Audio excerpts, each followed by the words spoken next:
Hello everyone, welcome to एक्साडमी redefining education. मेरा नाम है प्रभाष कुमार और हम आपको पढ़ा रहे हैं यूपीएससी मैथमेटिक्स ऑप्शनल कोर्स। चल रहा है हमारा कैलकुलस का।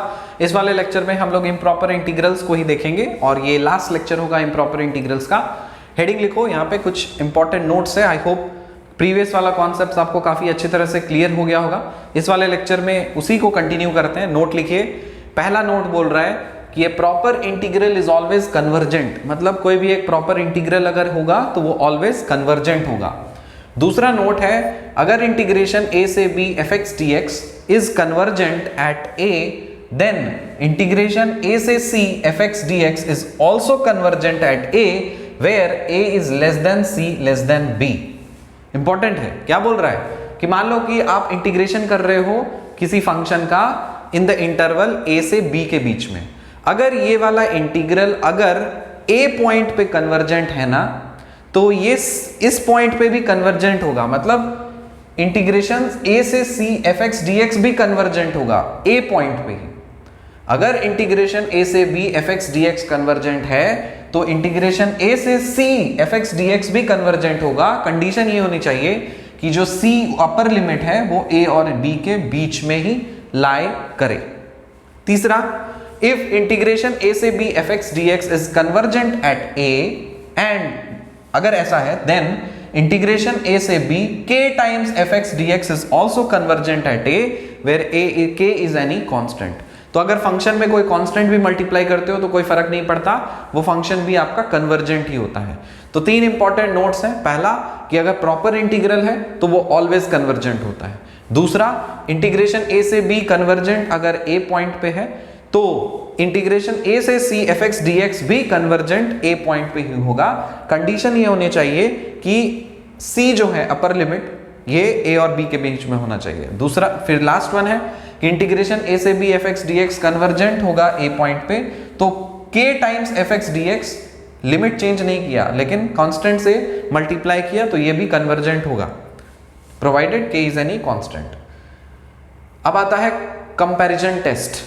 हेडिंग लिखो, comparison test. If fx and g of x are two positive functions such that fx is less than equal to g of x for all x in ab and a is the only infinite discontinuity in ab, then ये statement conditions देख लो, बताने का जरूरत नहीं है, self explanatory है। अगर दो फंक्शंस, दो पॉजिटिव फंक्शंस लिया, बस fx अगर less than equal to g of x है सारे x के लिए इस इंटरवल में, और a is the only infinite discontinuity, a point अगर इनफाइनाइट डिसकंटिन्यूटी है, तब इंटीग्रेशन a से b gx dx is convergent. This implies integration a से b fx dx is convergent. मतलब ये जो g of x अगर कन्वर्जेंट हो गया तो जाहिर सी बात है ये भी कन्वर्जेंट हो जाएगा। और अगर ये वाला इंटीग्रेशन a से b fx dx अगर डाइवर्जेंट हुआ तो इंटीग्रेशन a से b gx dx भी डाइवर्जेंट हो जाएगा। नोट करिए इसको। ये रहा कंपैरिजन टेस्ट नंबर 1। नोट करो, स्नैपशॉट ले लो या फिर पॉज करके नोट करिए। बेटर होगा कि आप वीडियो पॉज करके नोट करते जाइए, तो बार फिर रेगुलरली फिर बाद में करने का जरूरत नहीं है। लेक्चर देखते जाओ, नोट्स बनाते जाओ। कंपैरिजन टेस्ट 2 लिखो। If fx and gx are two positive functions on the interval open interval a closed interval b, मतलब open closed interval ab, a being the only point of infinite discontinuity, तब इस case में आप बोल सकते हो limit fx by g of x where x tends to a plus is equal to l and this should not be equal to 0 and should not be equal to infinity। ठीक है। Then the integrals integration a से b fx dx and integration a से b gx dx converge or diverge together at a। converge or diverge together at a, तो दोनों ही converge कर सकता है, दोनों ही डाइवर्ज कर सकता है a पॉइंट पे। ये रहा आपका दूसरा कंपैरिजन टेस्ट। थ्योरम है कुछ, लिखो theorem. Let fx and g of x be two positive functions on open closed interval ab, a being the only point of infinite discontinuity if number 1 limit fx by g of x when x tends to a plus is equal to 0 and integration a से b fx dx gx dx converges, then integration a से b fx dx also converges। अगर इस दोनों function में से कोई एक converge कर गया तो दूसरा वही कन्वर्ज कर जाएगा। अगर limit fx by g x when x tends to a plus equals to infinity and integration a से b gx dx अगर ये डाइवर्ज करता है तो इंटीग्रेशन a से b fx dx भी डाइवर्ज करेगा। ये भी इंपॉर्टेंट नोट है, नोट लिखो इसको थ्योरम। फिर देखो दो इंपॉर्टेंट चीज याद रखना है। The improper integral integration a से b dx by x minus a whole power n is convergent if and only if n is less than 1। तो इस तरह का अगर इंटीग्रल पे आप n की वैल्यू लेस देन 1 लेते हो तभी वो कन्वर्जेंट होगा, अदरवाइज नॉट। और ये इम्प्रॉपर इंटीग्रल इंटीग्रेशन a से b dx by b minus x power n ये कन्वर्जेंट तब होगा if n is less than 1। तो दोनों ही केसेस में चाहे x माइनस a लिखो चाहे b माइनस x लिखो, n की वैल्यू, n की पावर जो है n का वैल्यू वो अगर लेस देन 1 हुआ तभी वो कन्वर्जेंट होगा, अदरवाइज नहीं होगा। Discuss the convergence of integration 0 से 1 dx by x to the power of 1/3 into 1 plus x square. ठीक है, तो यहाँ पे पॉइंट्स ऑफ डिसकंटिन्यूटी खोजिए। तो कैसे, जब x power 1/3 into 1 plus x square is equal to 0 करोगे। सो मान लेते हैं let i is equal to integration 0 से 1 dx by x to the power of 1/3 into 1 plus x square. Here fx क्या हुआ, 1 by x to the power of 1/3 into 1 plus x square and 0 is the only point of infinite discontinuity of the function. क्योंकि आपको पता है ये 0 करोगे तो ये कब होगा, रियल नंबर्स के लिए ये कब होगा 0, जब x की वैल्यू होगी 0। ये 0 कब हो सकता है, जब एक्स स्क्वायर माइनस 1 हो जाए, तो उस केस में तो इमेजिनरी आ जाएगा, कॉम्प्लेक्स, तो उसको नहीं लेना है, आपको रियल पे ही रहना है। fx is equal to 1 by x to the power of 1/3 into 1 plus x square and 0 is the only point of infinite discontinuity of the function fx and fx is greater than 0 in 0,1। तब इस case में हम gx ले लेते हैं 1 by x to the power of 1/3। अब fx gx के help से अब इसको सॉल्व करेंगे। तब देखिए इसको लिमिट में कन्वर्ट कर दीजिए, limit fx by gx when x tends to 0 plus equals to limit 1 by 1 plus x square when x tends to 0 plus is equal to क्या हो जाएगा 1, which is finite and non zero. Now by comparison test the integrals integration 0 से 1 fx dx and integration 0 से 1 gx dx converge और diverge together. तो इस तरह का आपको स्टेटमेंट लिखना पड़ेगा, थ्योरी पूरा आपको लिखा दिया है। तो इस वाले फंक्शन में fx ये था, ठीक है ना, तो यहाँ पे gx आप इसको कंसिडर करिए, gx आप इसको कंसिडर कर लीजिए, डिवाइड कर दीजिए 1 बाई, मतलब जो इनफाइनाइट डिसकंटिन्यूटी है होती है ना, तो वही वाला फंक्शन लेकर के आप उसको कंसिडर कर दीजिए, डिवाइड कर दीजिए fx by g of x when x tends to 0 plus is equal to क्या हो गया 1 बाई 1 प्लस, क्योंकि ये कट जाएगा 1 by x to the power of 1/3 और 1 by x to the power of 1/3 cancel, बच गया क्या 1 by 1 plus x square when x tends to 0 plus 1 आ गया, फाइनाइट है, नॉन जीरो है। तो इससे क्या पता चला, इससे ये पता चल सकता है कि ये वाला इंटीग्रल और ये वाला इंटीग्रल दोनों ही कन्वर्ज या फिर डाइवर्ज करेंगे एक साथ में। बट द इंटीग्रेशन 0 से 1 gx dx जो है ना, मतलब इंटीग्रेशन 0 से 1 by x to the power of 1/3 is convergent at x is equal to 0। इसको आप क्या बोलोगे, ये कन्वर्जेंट है कहां पे, at x is equal to 0 पे। क्यों, क्योंकि यहाँ पे n का जो वैल्यू है ये क्या है 1/3 विच इज लेस देन 1। आपको बोला गया था कि ये कन्वर्जेंट होगा। कैसे कन्वर्जेंट होगा, इसको आप इंटीग्रेशन सॉल्व कर सकते हो ना, x to the power of -1/3 का इंटीग्रेशन करो, x to the power of -1/3 plus 1 by -1/3 plus 1, ठीक है, लिमिट पुट करो तो फाइनाइट नंबर है, तो इसलिए कन्वर्जेंट है।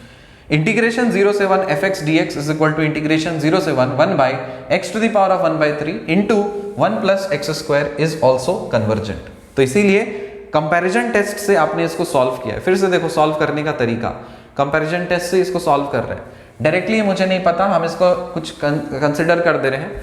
यहाँ पे सबसे पहले क्या करना है, आपको पॉइंट ऑफ इनफाइनाइट डिसकंटिन्यूटी निकालनी है। तो इनफाइनाइट डिसकंटिन्यूटी निकाल लिया उस इंटरवल पे और उससे रिलेटेड एक g ऑफ x फंक्शन बना दिया और कंपैरिजन टेस्ट वाला आपको रिलेशन लिख दिए वो कि अगर limit fx by gx when x tends to 0 plus अगर ये फाइनाइट और नॉन जीरो होता है, तो इसका ये मतलब है कंपैरिजन टेस्ट से आप बोल सकते हो कि इंटीग्रेशन fx 0 से 1 fx dx और इंटीग्रेशन gx 0 से 1 dx with respect to x वो भी कन्वर्ज और डाइवर्ज करेंगे। अगर एक कन्वर्ज करेगा तो दूसरा भी कन्वर्ज करेगा, अगर एक डाइवर्ज करेगा तो दूसरा भी डाइवर्ज करेगा।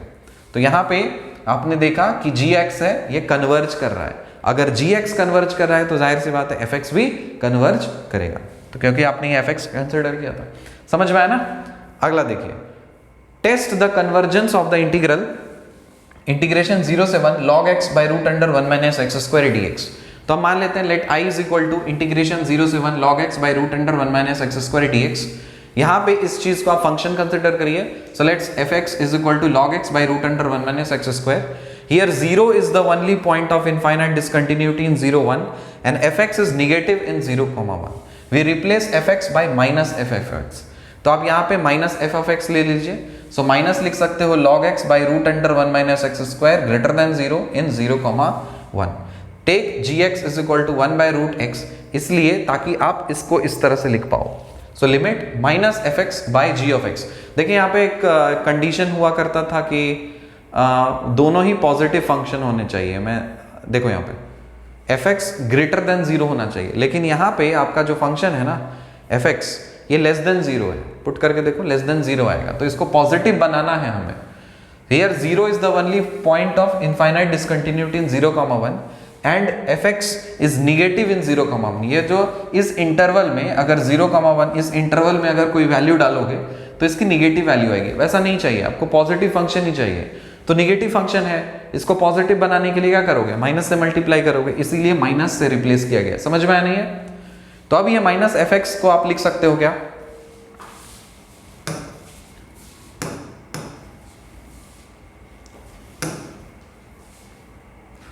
तो माइनस एफ एक्स को आप लिख सकते हो minus log x by root under 1 minus x square, so which is greater than 0 in this interval.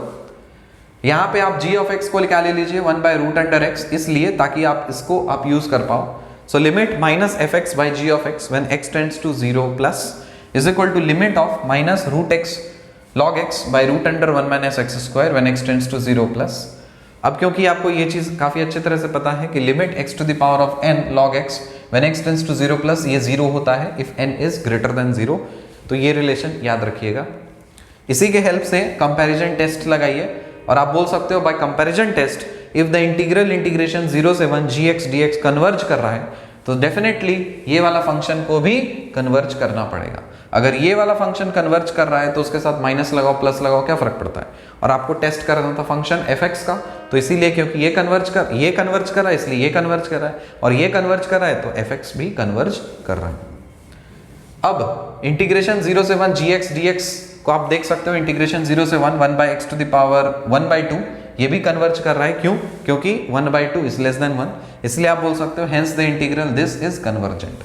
ये भी चेक करना आपके लिए जरूरी है। क्यों? क्योंकि टुगेदरनेस आपका देखना है। अगर एक कन्वर्ज कर रहा है एक डाइवर्ज कर रहा है तो डाइवर्ज हो जाएगा वो। कन्वर्ज करने के लिए दोनों ही कन्वर्ज होने चाहिए। तो ये तो देख लिया ये कन्वर्ज हो रहा है, तो ये भी कन्वर्ज, ये वाला कन्वर्ज क्यों बोल रहे हैं, उसको कन्वर्ज क्यों बोल रहे हैं, इसलिए बोल रहे हैं क्योंकि ये लेस देन 1 है। अगर ये कन्वर्ज कर रहा है तो एफ एक्स भी कन्वर्ज करेगा। समझ में आया इतना चीज। तो इसमें कंपैरिजन टेस्ट से हम लोगों ने सॉल्व करना सीखा।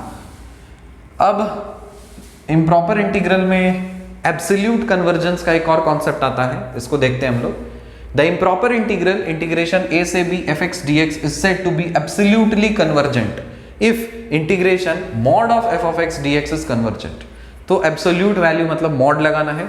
सो इंटीग्रेशन a से b mod of f of x dx अगर कन्वर्जेंट है तब इसको आप एब्सोल्यूटली कन्वर्जेंट बोलते हैं।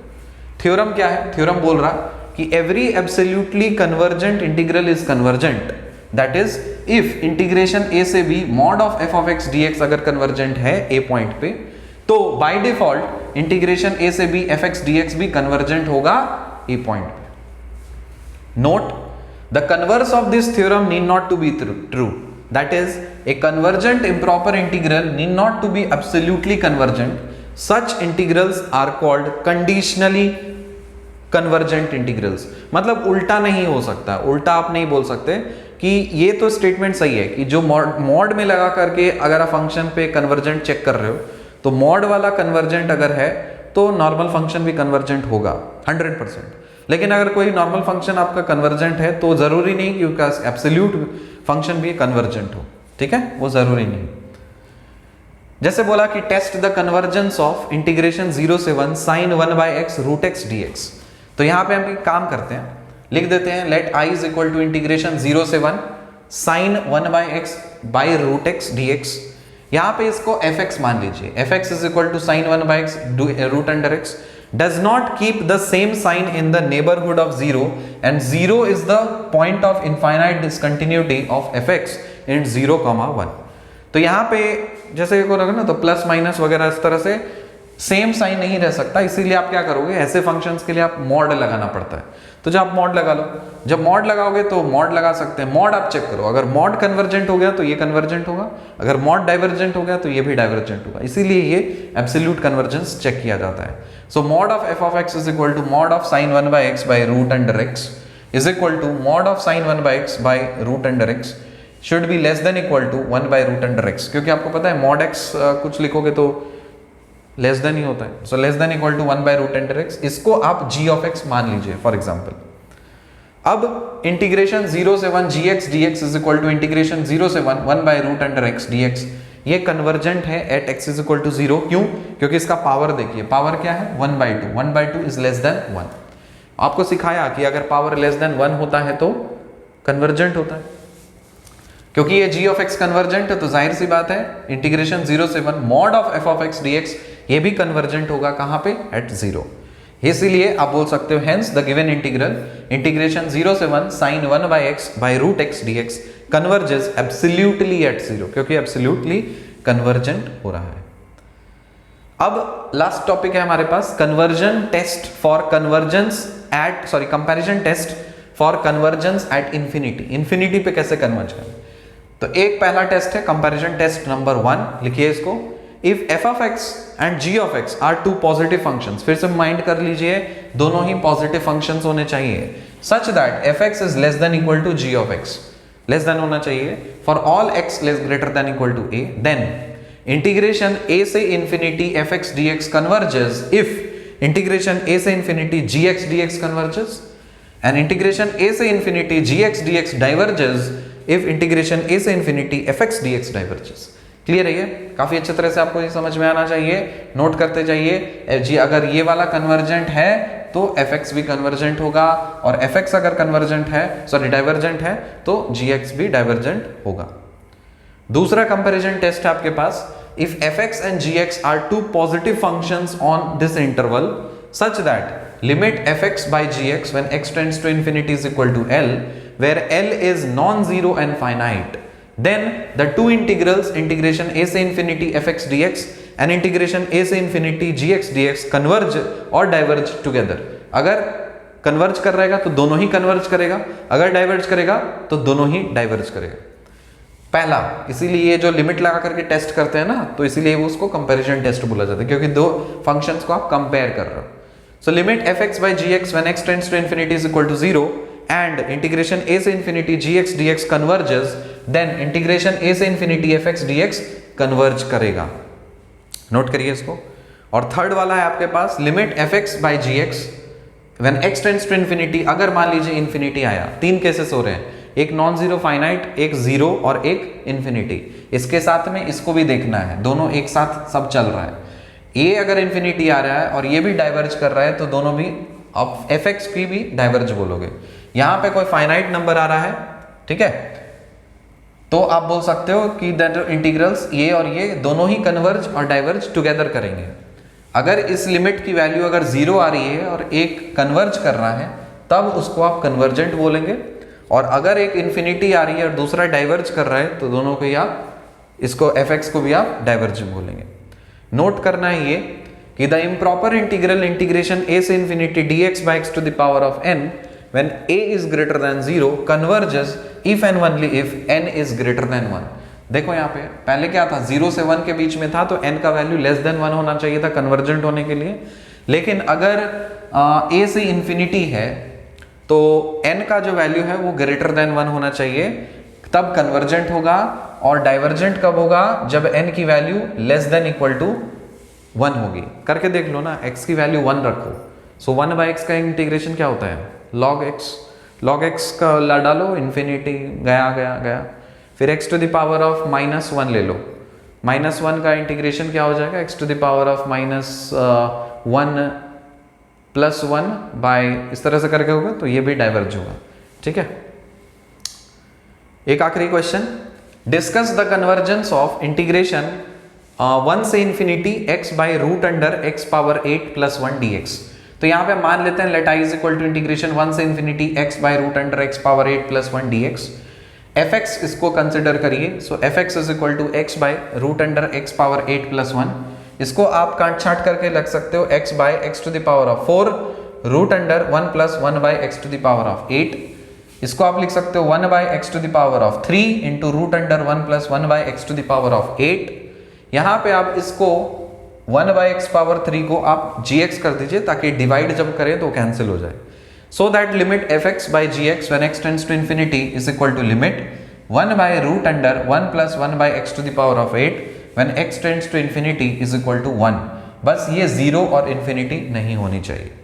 बाय कंपैरिजन टेस्ट, क्योंकि नॉन जीरो फाइनाइट नंबर ही आपको बोला था, देखो याद करो थ्योरी जो लिखे हो। सो कंपैरिजन टेस्ट से आप बोल सकते हो कि द इंटीग्रल्स इंटीग्रेशन 1 से infinity fx dx and integration 1 से इंफिनिटी gx dx कन्वर्ज और डाइवर्ज टुगेदर, एक साथ कन्वर्ज और डाइवर्ज करेंगे। बट इंटीग्रेशन 1 से infinity 1 by x to the power of 3 convergent क्यों है, क्योंकि पावर n से मतलब 1 से बड़ा है। Therefore by comparison test the integral this is convergent. क्यों, क्योंकि यहाँ पे ये कन्वर्ज कर रहा है और इसका एक नॉन जीरो वैल्यू आ रही है, नॉन जीरो फाइनाइट नंबर आ रहा है। तो जैसे बोला था ना, कन्वर्ज और डाइवर्ज टुगेदर करने चाहिए। तो जब लिमिट आपने लगाया था तो नॉन जीरो फाइनाइट आया था, ये तो ठीक है। तो ये और ये दोनों ही या तो कन्वर्ज करने चाहिए या तो डाइवर्ज करने चाहिए। तो हमें कैसे पता चलेगा कि कन्वर्ज करेंगे या डाइवर्ज करेंगे? इससे तो हमें ये पता चला कि दोनों ही fx और gx दोनों ही कन्वर्ज कर सकते हैं या तो डाइवर्ज कर सकते हैं। लेकिन हमको ये डायरेक्टली अभी नहीं पता चला है कि fx कन्वर्ज करेगा। उसको चेक करने के लिए आप gx चेक करिए। तो यहाँ से gx जब आप चेक करो ये कन्वर्जेंट है, अगर gx कन्वर्जेंट है तो उसके रूल के अकॉर्डिंगली दोनों ही कन्वर्ज करने चाहिए, तो इसीलिए आपका फंक्शन fx भी कन्वर्जेंट होगा। बस इतने कुछ थे इम्प्रॉपर इंटीग्रल्स में, ज़्यादा टफ नहीं है, बहुत ही आसान है। आई होप इम्प्रॉपर इंटीग्रल्स का पूरा कॉन्सेप्ट आपको अच्छे से समझ में आया होगा। अगले लेक्चर में हम लोग पिक करेंगे सरफेस एरिया एंड वॉल्यूम्स, मतलब एप्लीकेशन ऑफ मल्टीपल इंटीग्रल्स के हेल्प से आप कैसे एरिया और वॉल्यूम कैलकुलेट करते हो। ठीक है, उसके बाद एक और लेक्चर बनेगा कर्व ट्रेसिंग का, उसके बाद कैलकुलस पूरी तरह से समाप्त, आपका कैलकुलस का लेक्चर भी पूरी तरह से हो जाएगा कंप्लीट। मिलते हैं आपसे अगले लेक्चर में, तब तक के लिए बाय।